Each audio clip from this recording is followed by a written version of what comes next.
주님께서 여러분과 함께 또한 사제의 영과 함께 루카가 전한 거룩한 복음입니다.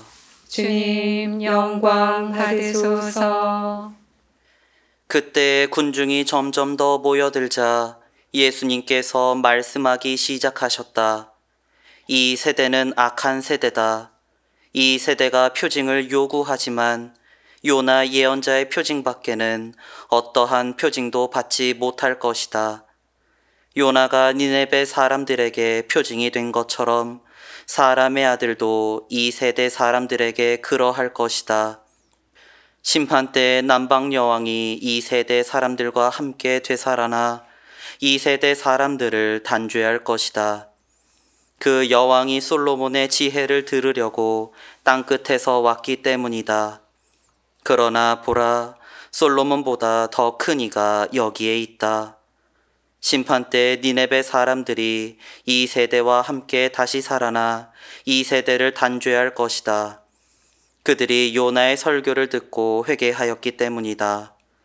그러나 보라, 요나보다 더 큰 이가 여기에 있다.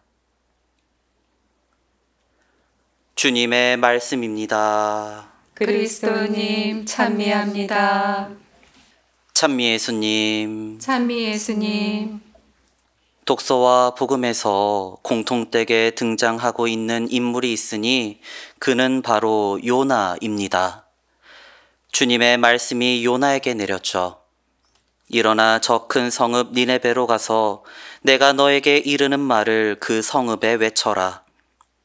니네베 도시 전체가 죄악으로 가득 차 있었기 때문에 주님께서 진노하셔서 그 도시를 파멸시키고자 하셨습니다. 니네베는 가로지르는 데에만도 사흘이나 걸리는 엄청나게 큰 도시였습니다. 그런데 요나는 하룻길을 걸은 다음 하느님의 말씀을 선포했다고 오늘 복음은 전하고 있죠. 보통 우리가 중요한 이야기를 할 때면 주변을 조용히 시키고 모든 이들이 잘 듣고 볼 수 있도록 단상 위에 섭니다. 요나도 하느님의 말씀을 전해야 했기 때문에 마땅히 도시의 중심부로 가야만 했습니다. 하지만 요나는 그 중심에 못 미치는 곳에서 이제 40일이 지나면 니네베는 무너진다. 하느님의 말씀을 선포합니다. 이런 요나의 모습을 묵상하면서 하기 싫었나 하는 생각을 하게 됩니다. 왜냐하면 이미 요나는 하느님으로부터 도망쳤던 전적이 있었기 때문이죠. 그러기에 니네베로 가서는 대충 심판을 말했을 것 같다는 생각을 하게 됩니다. 그런데 이 형식적인 선포가 있었을 뿐인데 그 반응은 엄청났습니다. 가장 높은 사람부터 가장 낮은 사람에 이르기까지 니네베의 모든 사람이 회개의 모습을 보였다는 것입니다. 그래서 예수님께서는 복음에서 심판때가 되면 니네베 사람들이 일어나서 이 세대 사람들을 단죄할 것이라고 하십니다. 왜 그럴까? 니네베 사람들은 요나의 그 엉터리와도 같은 설교, 강론을 듣고서 회개를 했기 때문입니다.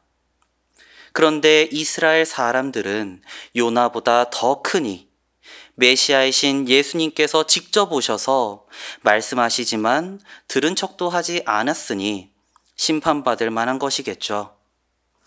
따라서 요나 이야기의 메시지는 니네베 사람들을 향한 것이 아니라 이스라엘 사람들을 향하고 있습니다. 요나의 메시지를 통해서 이스라엘의 절망스러운 상황이 더욱 부각됩니다. 이방인인 니네베 사람들마저도 단식하고 자루옷을 입고 잿더미 위에 앉는데 너희는 도대체 어떻게 된 것이냐? 예수님은 니네베에 간 요나 이야기를 통해서 이스라엘 백성이 그리고 우리가 다시 주님께로 돌아오고 회개하기를 촉구하고 계십니다. 믿지 않고 회개하지 않는 사람은 누구인가? 이방인이었던 니네베 사람들인가요? 아니라고 하십니다. 오히려 이스라엘 백성들, 지금으로 말하면 교회 안에 있는 사람들입니다. 열심히 한다고 자처하는 신앙인들이 도리어 편견과 아집, 완고한 마음에 사로잡혀 있음을 오늘 복음을 통해서 묵상해 보게 됩니다. 성찰과 회개는 스스로의 내면을 들여다봄으로써 이루어집니다. 나의 시선이 밖을 향하는 것이 아니라 내 안을 향해야 하죠. 그리고 예수님께서 보여주시는 표징이 바로 우리 눈앞에 있습니다. 이 시간 주님의 희생제사에 참여함으로써 모시게 되는 예수 그리스도의 몸과 피가 우리에게는 하느님 나라의 표징이자 구원의 표징입니다. 눈앞에 두고도 알아보지 못하는 눈뜬 소경이 되지 않도록 깨어있는 가운데 하느님께로부터 멀어져 있는 우리의 마음이 그분께로 되돌아가는 사순식이 보내시길 기도드립니다. 아멘.